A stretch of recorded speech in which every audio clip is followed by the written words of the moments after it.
everyone, and welcome to this installment of my podcast, Let's Talk Horses, Life and Living. We have a returning guest today. Welcome back to the podcast, Scott. Hello. How are you? I'm amazing. And look at this background. I was just saying off air, we're just talking about the difference. We're on opposite sides of the world to each other. So I'm very much in an Australian winter right now, and you're in the summer months. Look at that background. Tell us a little bit about your hometown, where you live. So I live in Virginia right now, and it is the summer. We're having a weird summer at the moment where it's actually relatively cool. By now, usually it's feels like 110 degrees and you're sweating your ass off. But right now it's been really mild at high 70s, and I'm talking in Fahrenheit. I realize you talk about talk in Celsius, but I'm talking Fahrenheit. Yeah, we should be on the Celsius, but I digress. We don't need to get into that. But it's been a beautiful spring into summer at the moment, and I didn't realize. I guess I didn't ask you this question. Was that meaning our last time, which was February? Was that your summer? Yes. Oh, yeah. All right. Well, again, just goes to show how much we pay attention to others. And really hot. Really hot here. February is our hottest month. And, well, talking about seasons, and I know we're talking about the weather, but it's a horse podcast, so the weather kind of matters to us. It's not it does matter. Like you make with most people. But in Australia, we've been having where I live, I'm in the tropic, a little bit like subtropics. We've had very, very wet summers, year after year, of just horrendous amounts of rain, which I think as a horse person, you understand when you combine rain, constant rain, and horses. And in Queensland, where I live, you add humidity to the mix, like high humidity, high rainfall. It's disgusting. And so I was telling you off air, we're moving to the most southern point in Australia to try and escape some of the humidity. We'll see. I don't know what's going to show up. But it is interesting how much the weather impacts you as a horse owner. Well, actually, I was going to ask you, do you find where you are that the weather affects the horses at all, like their mentality, their, anything that they do? I don't think mentality, but definitely the physical side of things. So for me in the summer, I have a thoroughbred, an off-the-track thoroughbred, my mare. So in Australia, we have a huge horse racing industry. It's probably our biggest, by far, it's our biggest horse industry. So we produce a lot of thoroughbred horses, and a lot of them, have a very short racing career if they make it to the track at all. And then they're retired usually around the age of 3 or 4. And then now in Australia, we've started, because, there was a lot of controversy. They uncovered a lot of trainers and breeders that were doing really shitty things with the horses when they came off the track. So they would, bulk euthanasia. They found big, burial grounds of all of these horses, because it's a numbers game. You're producing all of these animals, and they have a very short career. Most of them, 90% of them wouldn't last very long at all, if at all. And then where do you go? It becomes this bottleneck of a numbers thing. So there's a huge thing in Australia now where we promote the rehoming of off-the-track thoroughbreds. So anyway, blah, blah, blah. My mare's an off-the-track thoroughbred. She's 13 or 14 now, but because they shoe them so young and they don't really invest time in letting their bodies develop, you end up with a whole breed of horses with terrible feet. They have very thin soles. They struggle with all sorts of stuff with their feet because they run them so hard at such a young age, and they're putting shoes on them usually when they're about a year old, or between 1 and 2 years old they start to. So the hoof is kind of really cut short of that development stage. So in the long run, what that means is you get horses with a lot of hoof problems. So the rain for me has meant every year she has abscess incidences with her feet. That's not going to help the feet problem at all. No. So my other horse is a quarter horse stock horse, and he rarely has a problem with anything. They're very good doers. They're very bred for the Australian climate and conditions, and just really easy keepers. But you put a horse on wet ground that with thin soles and already the propensity for hoof issues, and it's not very fun. Every year you end up with vets and farriers and blah, blah, blah, trying to help you out with things. So, Yeah, the rain is the absolute worst that you can have for the horse's feet. When we started a or took over a off-the-track thoroughbred rescue out in California, where it is dry, dry, dry. It is desert land there. The feet are so much better from the perspective of like just how hard they are. Coming over to Virginia, you know, we ship horses from California to Virginia. That is the number one problem that we find is like they just struggle with their hooves and the sheer different types of ground here. Yeah, and I mean the one thing I'm grateful for though is that it's kind of put me into researching a lot more. So I, you know, learning a lot more about the horse's hoof and learning a lot more about nutrition and diet and the things that you can do to help it. Because in Australia, I mean, the barefoot thing here is quite big now. There's a lot of people that, and I don't know how it is where you are, but you sort of have this divide now. You're either a barefoot person or you're a shoer. And I'm like, I don't compete. I'm not like a big, you know, I'm not in the competitive world. So I've sort of more leaned towards the barefoot side of things. So it's, I mean, in the end, the fortunate part of it is it's encouraged me to learn a lot more about the hoof and the whole, like, you know, it's a whole world of its own, really. So yeah, I'm grateful for that part. It's funny about the barefoot versus shod debacle, because for a long time, several years ago, many years ago, that divide was becoming strong. You're either this way or you're that way. And the problem is, what we don't tend to realize is there's a balance for everything. You should always think about our ending goal should be barefoot if we can get there. But sometimes you might need corrective shoeing to solve for a problem, as long as there's a means to an end. You're not just slapping shoes on to slap shoes on. So having a balance is crucial, because dependent upon their footing that they're performing in, dependent upon the environment in which they're in, sometimes they just can't go without shoes. And I know saying that will probably, you know, piss people off, and that's okay. But environment is everything. And you know, I've had the people here that have said, you know, go barefoot or else, and those horses end up lame, and those horses end up with feet, you know, with massive feet problems. And I'm like, you know, again, means to an end. You can if you need to use shoes to solve a problem, go for it. Some horses may need it all the time. My father was a farrier, and he's always like, you should always go after barefoot, but you should recognize that some horses may need certain things. And continued research and learning is always going to be your biggest thing. But I think it's like anything in the world, there's always one side versus the other, and that's totally. And that's where we undo ourselves though, because it's really like everything, exactly like you said, everything has its place. Every tool is just a tool if we use it correctly. And I happen to have a farrier here that, you know, this is one of the most devastating things about moving away is you gather all your people, right? You've got your people around, and now let me ask you a question. Did you ask your farrier if they would move too? I should. He's one of these. That's usually how it goes.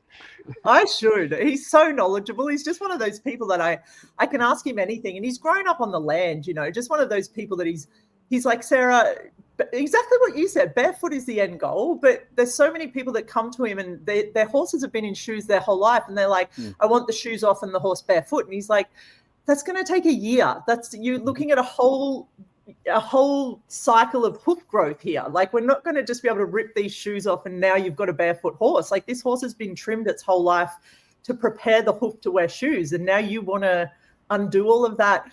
So he's a great guy and taught me a lot, even just in our short conversations about exactly like you said, having more of an open mind about things and realizing it's just a tool. We're the ones that somehow make it something more than it is. It's like, it's true. And here's one last question for you about this. Do Australians do the same thing as what Americans do? And that is, do you decide, like in the winter, hey, I'm not riding my horse. The horse is shod almost year round except the winter, and during those harshest months in which we decide we're not going to ride, do you then say, let's pull the shoes for the horse? Is that do Australians do that like we Americans? I don't know, but see, because our winters here, we don't have winters like you guys where everything sort of shuts down for a few months. I mean, winters. Maybe that's fair. Maybe that's a difference. Yeah, but I mean, we do a lot of other weird shit as well. But the winters, The winters where I live now is actually the best time of year because it's dry. It's really dry. So the ground's dry. We get very little rainfall. And you can ride it any time of the day because So it doesn't get so hot. Yeah. Okay. Yeah, it's actually All the right. best time of year. Summer's really the time where you're battling so many things here because, sorry, now my the summer here is when you're actually battling everything because of the rainfall and the humidity. So that's when you've got the hoof problems and the rain scald or mud fever or whatever you guys call it. Yeah, winter here is like prime time. So all right. Well, I guess then there's that difference right here, and everything becomes. My biggest pet peeve is everything not only shuts down, the ground becomes frozen. You know, obviously frozen meaning hard as a rock, and then they're like, well, let's just put this horse that's had shoes on for the entire year. Let's make it go barefoot, walk on its soles on the hard frozen ground and the ice, and hope for the best. And to a degree, it's not so bad if you have a lot of snow, so you don't get the the packed in shit. But for the other part of it, you're like, why did my horse's feet break apart while it was during the winter? Why did my horse's soles struggle through it? Well, I mean, you didn't prepare the horse whatsoever. You just took him off and said, well, I have a cheaper farrier build now.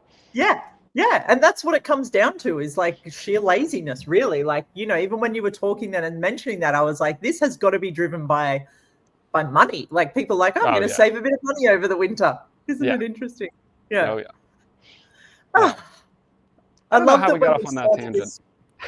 I know. I was just going to say, I love we started this podcast and we talked about all of these very, significant things we were going to talk about. And now we're talking about the weather and horses' feet. So, But anyway, tell me a little bit about where you live. I can see in your background there, your setup. Do you guys have a lot of horses? Do you take on clients' horses and train them as well? You've got your own horses, clients' horses, and how does that set up? How's your setup at home? So my setup at home really is, I take on clients' horses, but very few of them anymore. Just due to my sheer time and I don't know, I got my name and start as a problem horse trainer.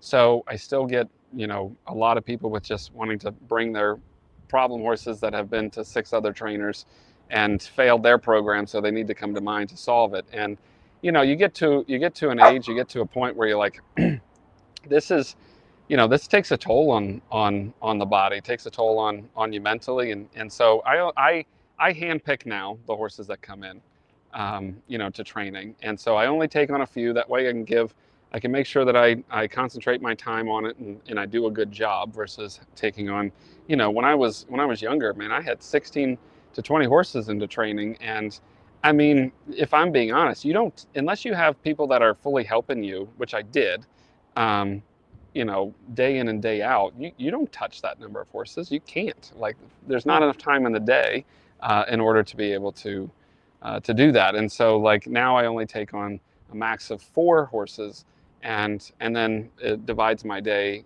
as well to what I teach lessons, and I teach a lot of virtual lessons as well. So I do a lot of on Zoom here, just to try to make sure that I help as many people throughout the world as I possibly can.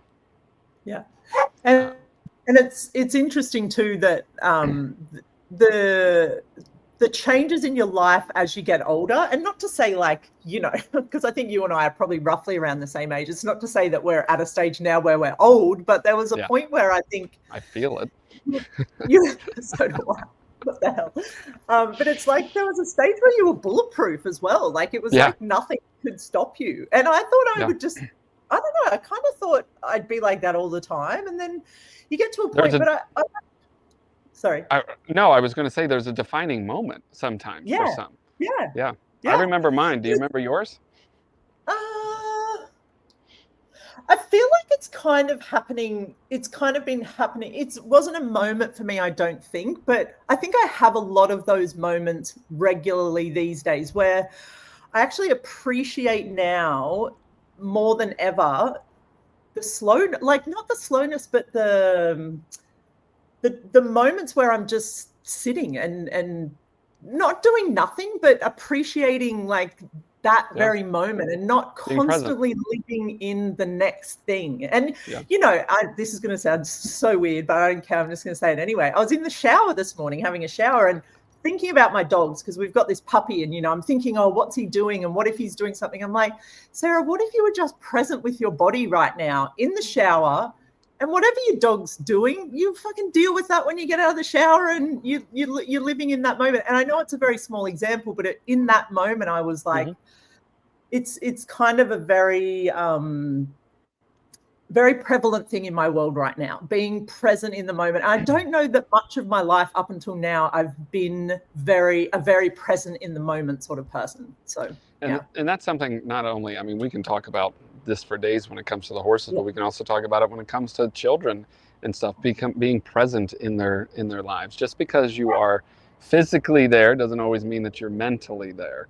And being able to take away, like, I constantly reminding myself to be more present with my own children. And honestly, I sometimes have to remind myself with horses as well, is to be more present.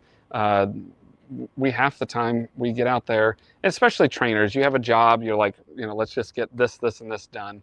And that's all your focus is on. But then half the time you're not really listening, which is part of that being present aspect. You're not listening to what the horse is telling you. You're not listening to what your children are trying to tell you. Your children look up at you and you're on your phone doing shit, looking through Facebook, hopefully only on my page and your page. And you're not there. And so your children learn from that. And then before you know it, and you know, time passes and you've lost that time. Same with the horses, is you're like, man, I've been at this for a year. Why haven't I been more successful? Well, have you really been paying attention during that entire time? That's, you know, being present is such a huge thing. Huge. And the horses know, like, it's also becoming more and more obvious to me how much they know when you're present and when you're not present. And I think really they tolerate us a lot when we're not being present. But if you are willing to look at their level of presence, like how present they are in every moment, you really get a sense of like how off the mark we are as people. Because we're like literally in 500 places at once, and the horse is only in one place really, and that is right here, right now. So they're such good teachers. I know we've talked a lot about this, but such good teachers of that. I laugh because it's almost recent that I said this too. Was like my wife and I, she was angry at me for something. I mean, just pick the day and the topic. She was probably mad at me for it, but I'm just teasing.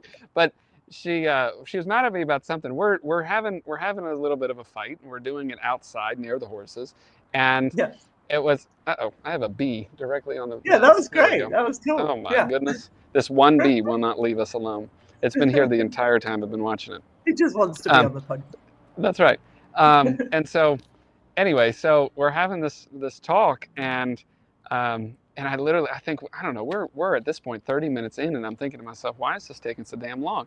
I look over and I'm watching the herd of mares that we have that we were by, and they were, I literally, the one mare just was angry at the other one for doing something. She pins her ears, chases them off for less than 3 seconds, and then she's back to being happy as a pig in mud, right? And so I literally turned to my wife. I said, why can't you be only angry like she is?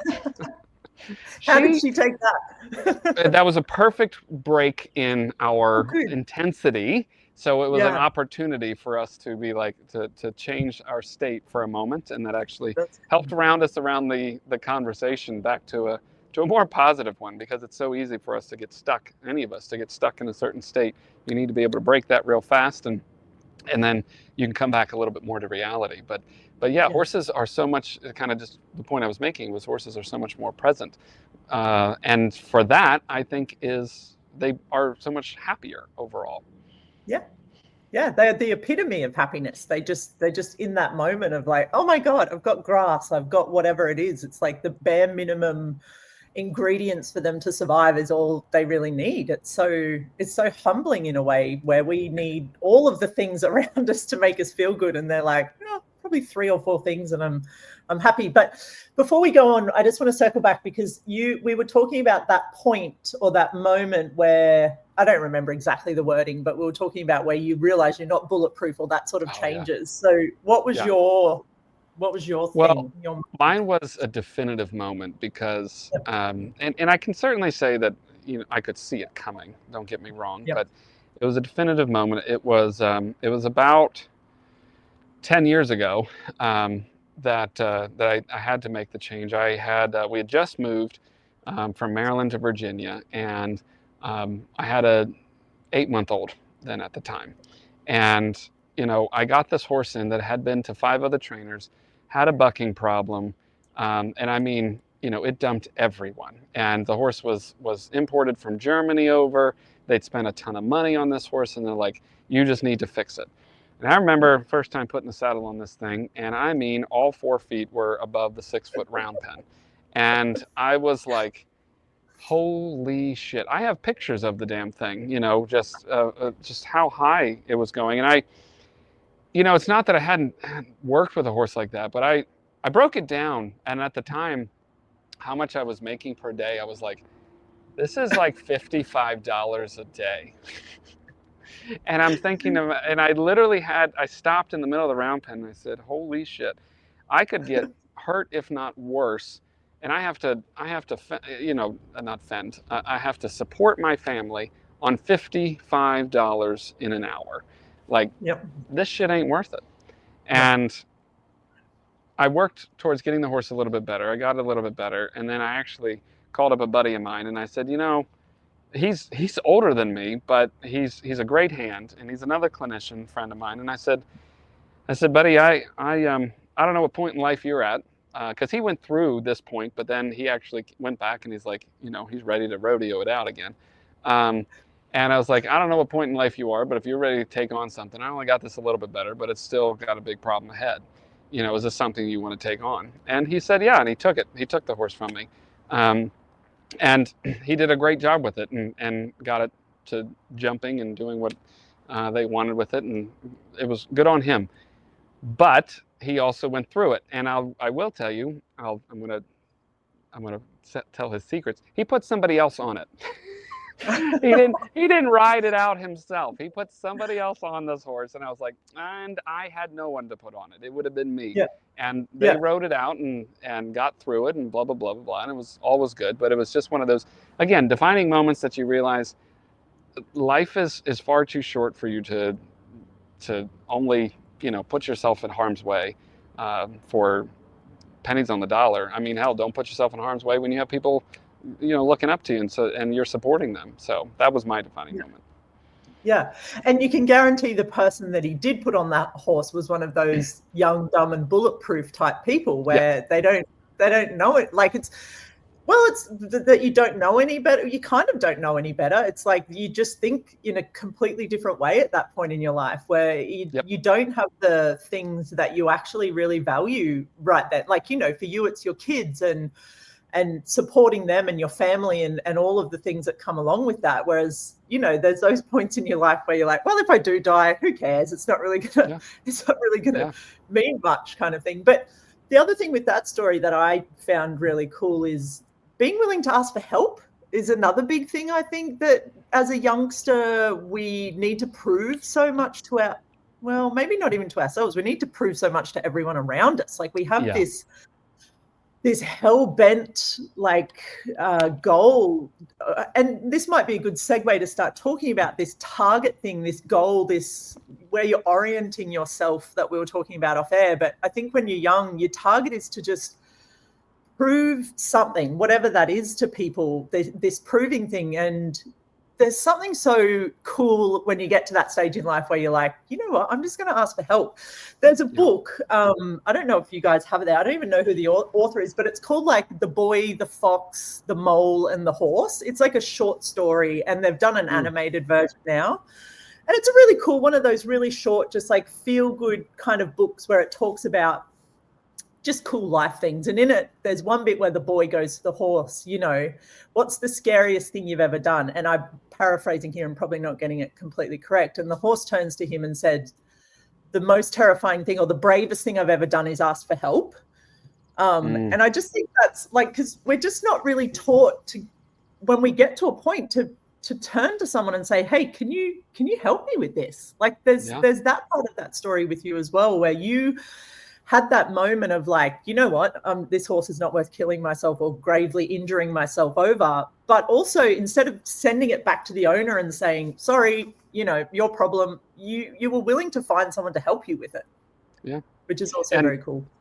I find that interesting because I remember, interesting you saying that, because I remember having that feeling when I went through it. Was I had asked, this was again a friend of mine, I've asked for help before, but never have I would say given up on a horse like that before.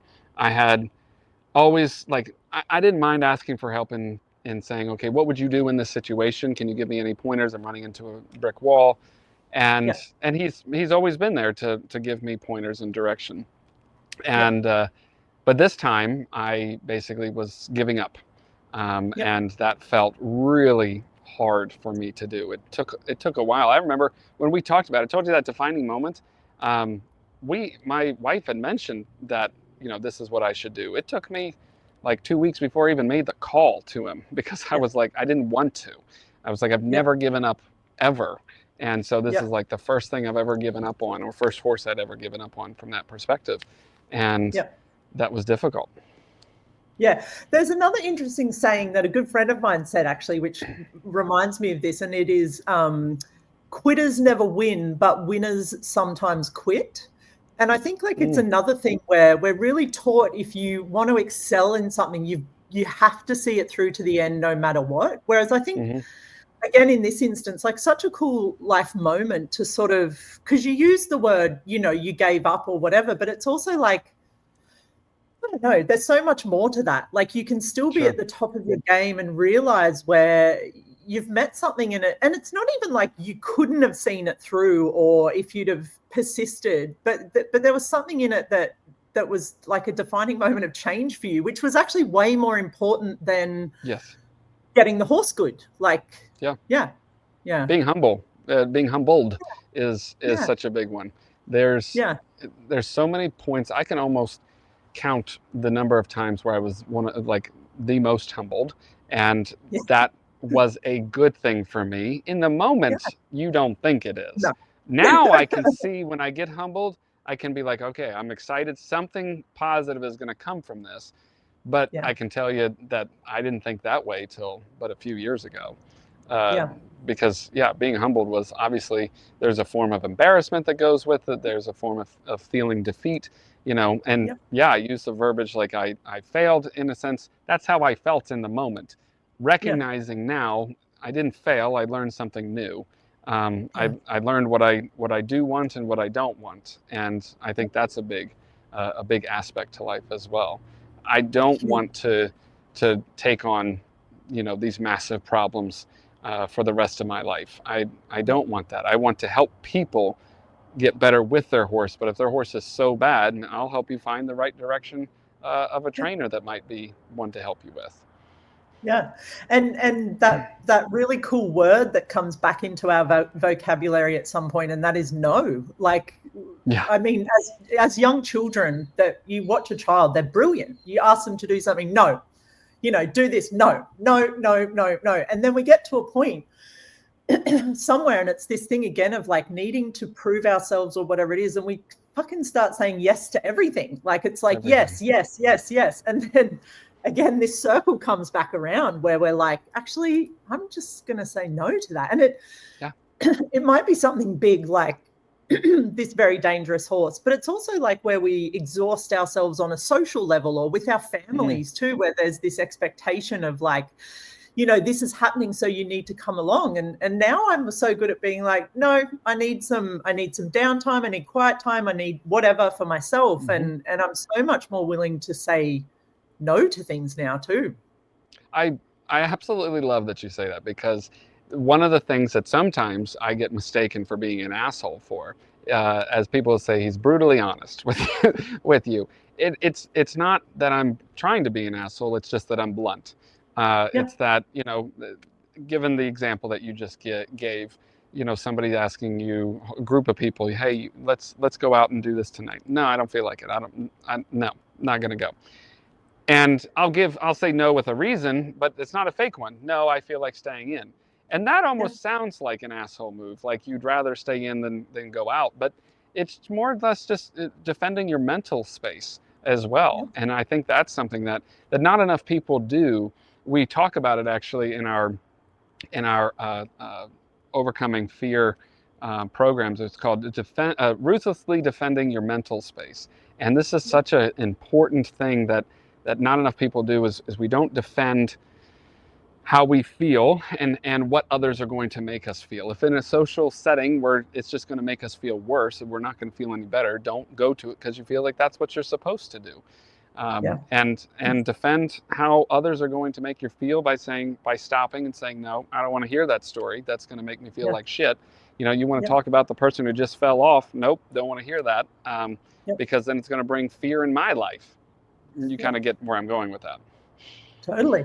And it's such a terrific skill to have that very few of us are taught. To me, it's also this huge amount of self-awareness. Like you really start to hone in on your self-awareness skills and you learn to listen to yourself. And like you were saying, defending that mental state and your mental well-being, it's really knowing it, and it's not even your limitations, but it's knowing you as a person so well to know if I say yes to this, it's actually going to take me 3 times as long to recover after it, whatever that recovery looks like, whether it's like mental burnout, physical burnout, like whatever that is. And realizing that if I just say no, it's actually going to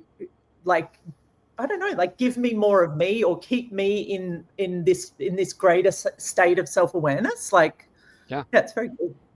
We need to be able to be a little self-centered in order to make sure that we are taken care of. And far too often, you have some people who are way too overly self-centered and think nothing of others. And then you have some who are always people pleasers and constantly trying to make others happy.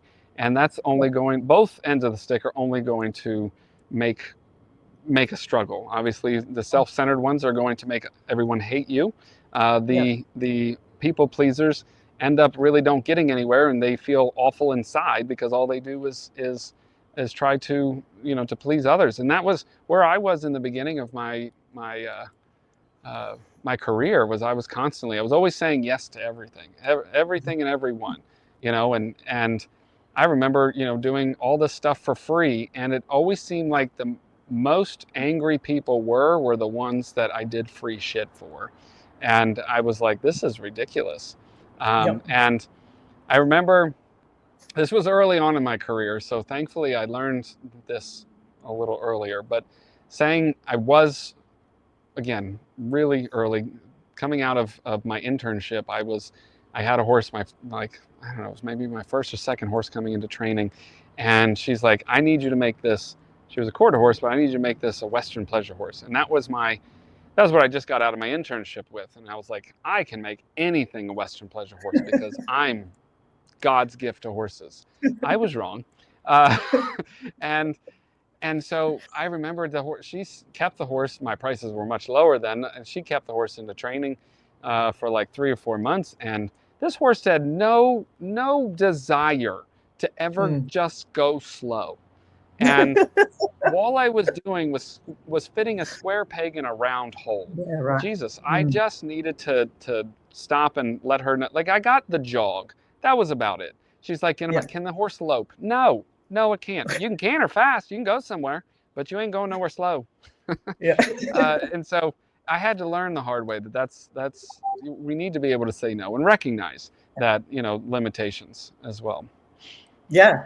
And just to quickly brush over the thing with the paying, when you're starting out at your profession and you are fresh out of your internship or you're doing something, yes, your prices are going to be lower. But it's also interesting where you get to that stage where you end up so frustrated with the outcome and the output of things and people's frustration, because it comes a point where you really need to also self-evaluate and be like, I am worth way more money than I'm charging people. And it's interesting because and I've talked to a lot of different people about this, especially people that offer like, private coaching sessions. And with horse trainers, it's a similar thing because it's one-on-one, right? You're taking an hour of your time to completely be there for that person and their problem, whatever their perceived problem is or whatever they're trying to change. And, I've talked to a lot of people where they were like, I was charging whatever for this session. And then they have this realization of like, I need to at least double my prices. Like this is just ridiculous. The people that are coming to me and they're getting frustrated, I'm getting frustrated. And the realization is, it's so interesting. The outcome is I'm not charging enough money. And they think, if I put my prices up, everyone's going to go away. And the one thing I've always heard people say is they put their price up and sometimes significantly. Some people go away, yes, but the people they get and the quality of what they get is 50-fold when they've put their prices up maybe, 2 times or something like that. I heard this story, and I don't know if we said this on the last podcast, so if I repeat myself, I apologize. But this is such a relevant story. I didn't come up with this. I heard this somewhere, but I'll tie it back into me. There's a story of a delivery warehouse that lost power in the warehouse, and every minute you lose power in the warehouse, it's dollars being lost, right? So they hire an electrician to come out. Nobody can figure out how to get the power back on. Hire an electrician to come out. It comes out, searches around the room for a couple of minutes, and stands there, looks around, goes over to one box, opens the box, tightens up a screw, all the power comes right back on. And the guy, of course, is super amazed, super excited. He's like, awesome, how much do I owe you? I'll get you a check right away. He said $10,000. And of course, the person paying the check's like, $10,000, that's outrageous. You were here for 5 minutes. I need an itemized bill for what in the world cost me $10,000. He said, I'll write it down right now. He says, it said tightening the screw, $1. Knowing which screw to tighten, $9,999. And so that story is, whether it even is fully true or not, I don't know. I heard it somewhere. I feel the same way when I am teaching myself at this point. So many times, it's almost going to sound egotistical me saying this, but so many times people come to me and they're like, I've been taking lessons for a year. I've gone to all these clinics, blah, blah, blah, blah, blah. And in 30 minutes, you are able to hone in on my problem and solve it without ever touching my horse and helping me figure out how to solve this problem, all within 30 minutes. And then I go to say, okay, well, this is my price. What? Why? How? You did only this in 30 minutes. Well, there it is. So it just saved you another year, though. Add up year's worth of the lessons that you would be going to get. All of the lessons you just took. Yeah.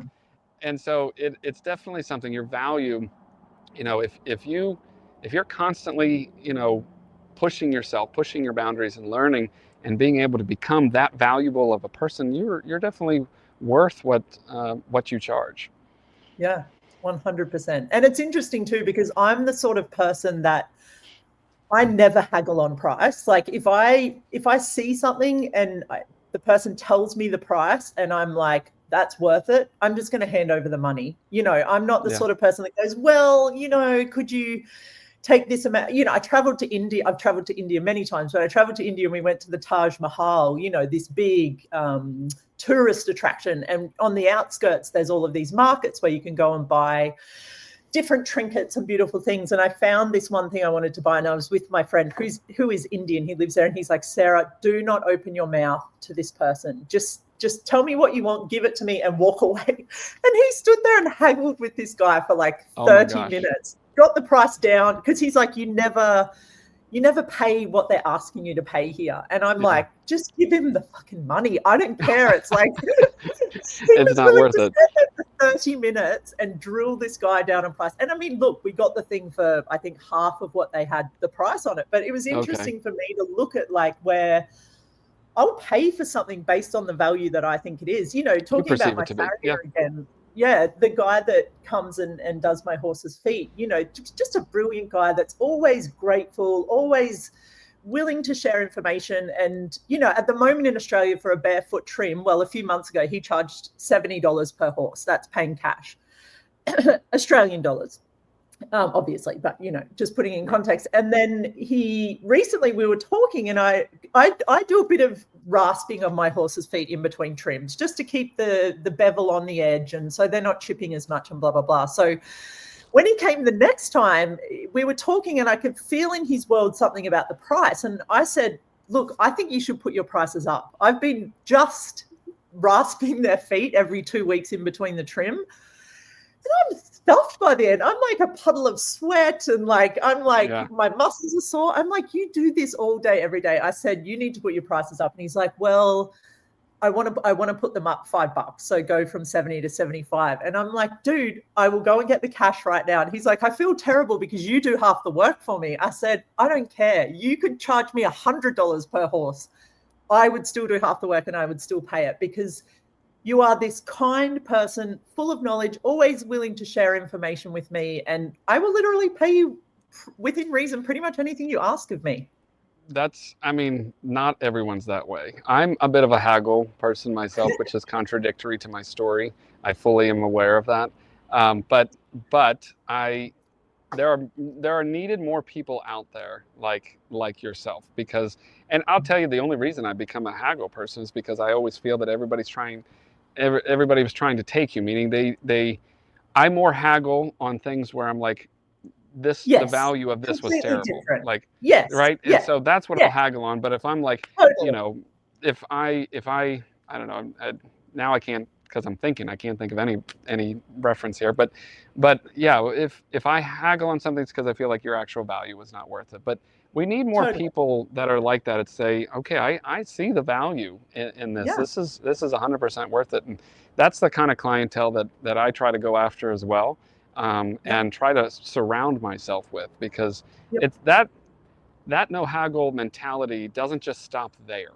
It's an overall positivity that you tend to take with you for the rest of your life, and every other aspect you do in your life. And I find that that's something really interesting too, is because, again, if you're the style of the haggle person, you end up just getting like angry frequently. You end up just being more miserable. And I can say that from a first-hand experience. Is I get excited. Yeah, I got you down, but I had to get angry to really get there. I had to really push it. I say 64 cents, but boy, I think I feel better now. I don't know. But overall, you're a happier person when you can see the value, and you don't haggle on it. Totally. And I think, because I totally get that too. When it's not worth it, I'm also going to be like, but I will probably just walk away rather than haggle. I'll just be like, no, thank you.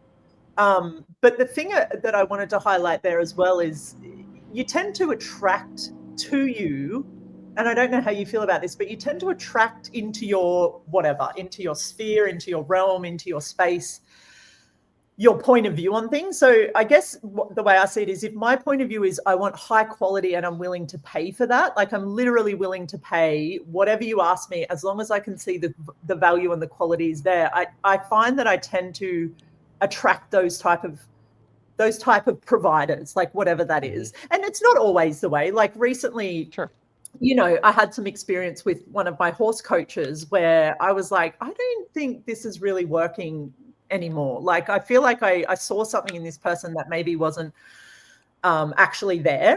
And so, I was like, maybe I was overvaluing this a little bit more than I should have. So it's still this constant thing, but also realizing, like, if you're a haggler, you're going to tend to draw people in that are overcharging on their wares. I don't know if you see it that way, or Well, I definitely think, as a broader picture, you draw people who you're like, essentially, and I think if you're a haggler, you're going to draw people who cling to people who are, going to potentially make you have to haggle. So I think that's more of a good way and a broader way of saying that we draw to people who we are like, which is where I think that we as humans could do better at overall, not just you have your personality, and your personality of who you are will never change, and that we can understand. You can modify it, but what you can do is you can mirror other people, and you can say, this is the type of person I like, and I want to mirror, and I want to be around them, I want to be better with them. And that's what I feel that most people need to do more of, is we need to build rapport with people that we want to be around. And I don't know, I feel like I just went off on a tangent there, but I agree with you overall. 100%. We And I think it's almost like the higher you hold yourself in the higher regard you have for yourself. I don't know how you'd put that, but it kind of circles back as well to what we were talking before about, having the space, the option to say no to people. Like, you start to almost elevate yourself. I don't know if elevate's the right word, but you start to hold yourself in a higher regard. Your worth becomes greater. And then naturally you start to attract those type of people, or gravitate towards those type of people, whatever it is, into your life. And but I think, the one running theme in our first podcast as well as this one is, it's good to start from within you. Like, it's not this thing of like, I need these people outside of me to validate me and tell me I'm good. I mean, people will do that. They will sometimes, but it's really about understanding you're the start point of all of this. It's where you start to value yourself and start to learn that self-awareness that everyone else, it starts to change around you naturally. Yeah. It really does. And believing in yourself is another thing that people need to continue to improve upon. Yes. Due to our social norms that are happening today and constantly evolving and changing, our belief structure in ourselves has really gone downhill. From just the perspective, and I'll just talk about the perspective of like the world of horses and teaching. It's amazing how much we just never believe in anything in which we do. And it's kind of crazy. There are literally lessons that I have to preach over and over again, that just telling them there's no wrong answer here. You just have to believe in yourself. And here's the cool thing about horses is horses adapt far greater than we do half the time.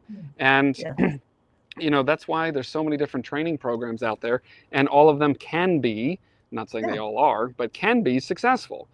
And so why they are successful is the belief structure. I believe that I'm doing the right thing, and the horses adapt to that. And so 100%. if we can have a belief structure within ourselves, that's going to be the game changer overall, and really work on everyone's confidence in themselves and their communication overall.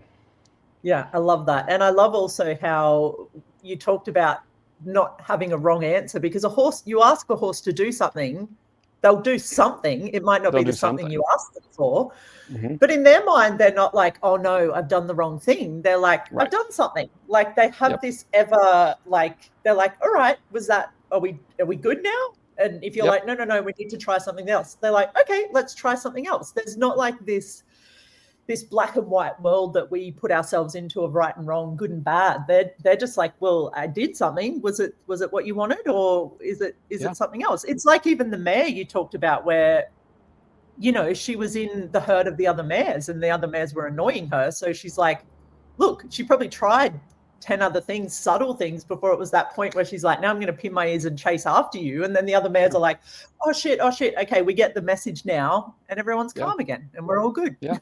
Yeah. I mean, take it even a step further with that, and say, like, you have some horses, because people always come to me and say this is, well, I did this and my horse did nothing, meaning it didn't move at all. It didn't, I asked it to do something, it never moved. And I said, well, that's them saying something in and of itself, right? That's them communicating to you that you lacked something. What did you lack? Most likely it's intention. Why did you lack intention? Well, because you didn't believe in yourself when you asked them to do it. So it all comes back to the same exact thing. Love it. So, I mean, I can't believe we've nearly been an hour here already. You said this was going to be shorter. What happened? I know. This is a short podcast. It's fine. But what I would like to just touch on at the end here, and I know, like, I want to sort of circle around this, because I know you have something in the works that's not ready for public consumption yet. But the thing I wanted to sort of brush around is this pathway, this journey of life we are on, where, you know, I kind of laughed. I don't know if we were recording or not, where I said, I still don't know what I want to be when I grow up. Yeah. You know, it's not, I sort of envy those people sometimes that find, and I don't, but it would be nice.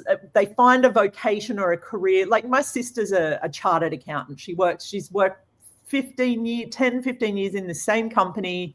She's worked her way up, different roles, different jobs, but always within that realm. And I'm like, you know, her life is kind of on a path that's sort of set in a way. Whereas I'm like, what am I doing now? And maybe I'll try this. And I'm like the kid that's always doing 100 Does that make her happy? Her version of happy, yes. Then that's all that really matters, right? Everybody has their own version, and I know I didn't let you answer or ask your question, and so we'll come back around to that. But the everybody's version of happy is their own, and that's totally fine. The biggest key in life is meeting people where they are. Now, you had said, you know, we're gonna skate around, you know, what's in the works. But what I can tell you is that my goal with trying to help as many people in this world as possible is to figure out how to meet people where they are while meeting the horses where they are, and be able to help expand them to become more successful and the best version of themselves. Again, both horse and human at the same time. So that is the main attraction to what we're trying to achieve. And so what I have in the works is trying to do that. And that's been the most challenging thing, because everyone is an individual, right? Your version of happy, your version of success is going to be different than my version of happiness and success. And but each one has to be met, and we have to be able to help you find that path. Yeah. And I think that's the key part as well, is having, so using someone like myself as an example, where I'm pretty all over the place. Like I like to have a bunch of things on the go. You know, my job is so hard to describe. People are like, what do you do, Sarah? And I say, well, the easiest way to put it is I'm a worldwide events coordinator. Like people can kind of quantify that in their mind, but I work for this company that is so off the charts different, and I don't have a boss or a job description. I pretty much show up and do the things that I think are going to work the best to improve the company that I work for, and to do the things that I need to do in my job. But I guess the thing I want to get to here is the thing that keeps me on path. Well, no matter what that looks like, sometimes the path is like this, and sometimes it's direct, and sometimes that's called ADHD. Yeah. Yeah, I had ADHD before it was cool though. So yeah, you have what your mom you know slapped you in the back of the head and said, focus, stupid, you know. Yeah, exactly. Or was that just me? In school they were like, whoa, this kid is like, she can't never feed her sugar, she's like off the charts already. We had strict no sugar rules in my household. It was funny, but I think like there's something where no matter your version of happiness, no matter your path in this world, if you can have something that you're steering your ship towards, like your North Star, your light in the sky, whatever that is, if you have that, it's going to be such a contribution to the choice making, the decision making process. So for me, I'm all about consciousness, in as much as living in a world where everything's included, where we don't judge things, we don't discount things, we don't, you know, have this thing of like right and wrong, that we can aim to live in a world where everyone gets to be them, and that's okay. So, and I wanted to just talk about what got you on this path to where you are now with your vision, and how that's kind of been a process, or how that's been for you to have that North Star, that guiding light in your life. Does that make sense? Yeah, it does. And it's a really great question, and it's almost one that's a little difficult to firmly answer. But what I can say to it is at some point in time in my life, when I realized, like, at first thought I wanted to be this great horse trainer. And at some point I realized that I'm only as good as the one horse that I'm working with in that moment. And so somebody once told me that, if you really want to be great, learn to teach. And, you can be a good horse trainer, but, when you die, who did you help? Well, you help the horses that have a shorter lifespan than you. And so if you can teach the masses, then you can really make change in this world. And that's all that I've ever really aspired to do, is to be able to make change to as many people as I possibly can. That's been my North Star. How I've tried to get to that point has been every which way from possible. Right. And the amount of what I call course corrections, and when I say course corrections, usually they're kind of meaning like when you go a direction and it doesn't work out, and you realize that's now a lesson learned, I go in another direction. The project in which I'm working on to do that, I'm very hopeful in. I'm hoping that it's not going to be a course correction other than small course corrections, only due to the fact that I'm putting a lot of time, money, and effort into this. But I'm so excited about it, because it is something that I think will help so many people if it works out, mind you. Yeah. And so back to your question though, I constantly am thinking about what is it that makes me me. That is almost my North Star. And my North Star has always been, I meet people where they are and I help them from that point forward. And that's me in a nutshell. We were having a conversation the other day I was having a conversation with one of my employees, who's my right-hand man, and she's like, one of the things that I love so much watching you, Scott, is like if I go to, say, a lesson or a clinic or whatever, no two lessons, no two people in which you teach are the same. And then I was like, well, how the hell do you put that in program form? How do you teach the masses when each person is different? And so thankfully, with today's technology, we're getting to that point where it's plausible. It's plausible that we can start to help people with that. But that's my guiding star is helping people where they are. That's what I want to do. I just want to take it to a whole new level. Yeah.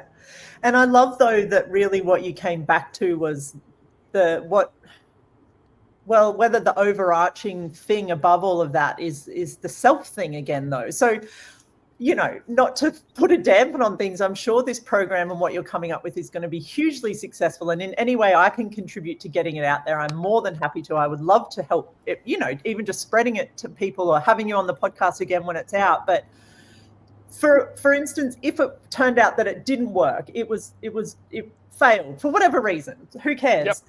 The end thing is you're the sort of person that's going to take that and keep going. It's not ever going to stop you. And the reason nothing will ever stop you, the horse that you had to hand to another trainer, the times you've fallen down in life, is because actually your North Star is your unwavering sense of self, and knowing that, you talk about success being 1 million people or whatever it is, but I would like to invite you to look at the people you've already helped and how much that makes you a success already. Like this thing of like, if I can help one person be a greater version of themselves with their horses or whatever, really you're a success right there. And I know it's a small number, but it's more this humbling image of you're 100% right. It's not even a small number. If you've helped one person, you have become a success. And it's funny, I get stuck on my direction, my goal that I'm trying to achieve, but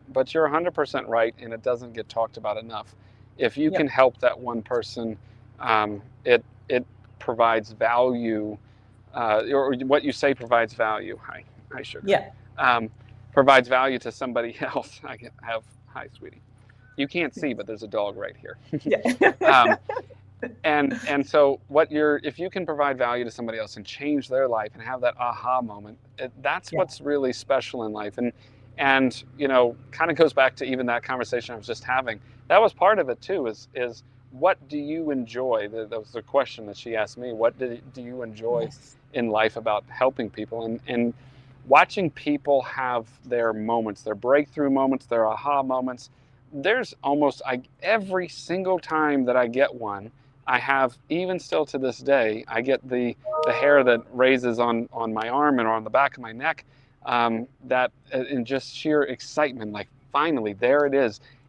And it has nothing to do with me. It has to do with the fact that you can just watch these two, or just, I was going to say the horse and human, but sometimes just the human figure out what they've been trying to figure out for so long. And I absolutely love it. And that's what makes me feel so, I don't know, that's what keeps pushing me through the day. I recently had somebody write in about a recent clinic that they did. And it was one of those things that I forgot, because I don't always get sent the reviews or whatever that people send, but I happened to see this one. And it was one of those so touching moments that, she was like, just talked about how I was able to share with her not just the knowledge that she needed, but she watched how so many other people got the same breakthrough moments, that it even made her search for a breakthrough moment. And cool. And she was able to find one because she watched everyone else finding one. And it was, the point of it was something that was really special to me. I love hearing and knowing that I'm able to help each individual person. And that's what then derived my goal, if you will, to saying, I think I can do this more. I think I can do this to so many more. Yeah. But I do agree with you. Yeah, but the ripple-on effect too, just to quickly highlight in that, what you said was because that one girl who got that aha moment then rippled that aha moment on in any way she could, so she could help other people get that aha moment, or at least she started seeking out that in others. Yeah. All of a sudden you're at that million people way quicker than you needing to actually do it all yourself too, because you also create something in the world where it's a ripple effect. It's like the pond in the stream analogy, where you drop that concept, that energy, that whatever it is that you be, and you watch it ripple out across the world, and it change that person who changes that person who changes that person, and it all of a sudden very quickly becomes a lot more people than that one or two people that got the change in the moment as well, which is also it's so funny, because that literally comes back to why I got into teaching in the first place. And that is, again, when you're just a trainer, all you are is someone who helps that person, or I'm sorry, that horse that's underneath of you. But when you are a instructor, or you are a coach, you are someone who is teaching so many other horses, not just the one horse they're working with. You're teaching, in their lifetime, they're most likely going to come in contact with, anywhere from 2 to 10 horses in their lifetime, depending upon the person, more like 2 to 4. But now you've helped 4 horses instead of one horse. And that ripple effect goes on for decades, because what they then, let's say they have children who are into horses, then what they teach their children, it has that ripple effect. And I 100% agree with that. And I find that to be inspiring in and of itself. A huge motivator, I think, for people like us that desire for massive amounts of change, but we're like, I'm just one person, how do I do this? But just understanding that you really are. And just to quickly highlight the parent side of things too, because I don't have children, but I know if I did, my goal would be to create them to be better in the world, to pass on something where they're gonna have a positive impact. And you don't have control over these little creatures. I mean, they're gonna freaking choose whatever they want, and like half the time you're like, oh, that's not my child, probably. You're just trying to guide them. You're just trying to guide them. That's it. Yeah, but guide them into something greater than what you like. You take what your parents showed you, and you're like, okay, wherever I can, I'm gonna be a better version of that, or have something more available to them, and then watch them ripple that out into the world as well. So, I agree. Amazing. Thank you so much for this conversation, and I'm so glad that we have a segue into our next episode, because I'd love to have you on whenever this top secret project is ready for launch. Yeah. Well, if here's the thing. Remember we talked about failure. If it fails, well, you won't ever hear about it. Yeah, true. But you'll be onto something else. You'll be onto something else in a flash. Well, I definitely, you know, I follow what you do. I love a lot of the conscious rider things that you do. And, you know, if at any point in time, I tell you, I said this on our last one, at any point in time, wherever it's ever in a place in which we could get to, you know, get together or work together or whatever, I'd love that. So if it ever works out, I'd love to do something. Yeah, and I mean, the other big thing for us, this property that we're buying in Tasmania is 100 acres. So that's kind of part of my plan too, is to set up a really cool equine property and make it a place where different people can come and learn from different people, not just from me, but from the people that inspire me, and as many people that I can invite to come. And also in my travels going other places as well. It's a big dream of mine to take people like you and share wherever I can get. Like, a big thing I love to do is find people like you and then try and like get you in the faces of other people, because that's kind of my way of my way of having that ripple effect too. Because when I find someone, I'm like, ooh, the world needs more of this person. Like, where can I contribute super to that kind of more? you. Yeah, but I mean, and it's so let's see what the future brings. I would absolutely love that as well. So thank you again. Thank you for being back on. This was such a cool conversation, and looking forward to doing it all again. All right. Sounds good. Thank you.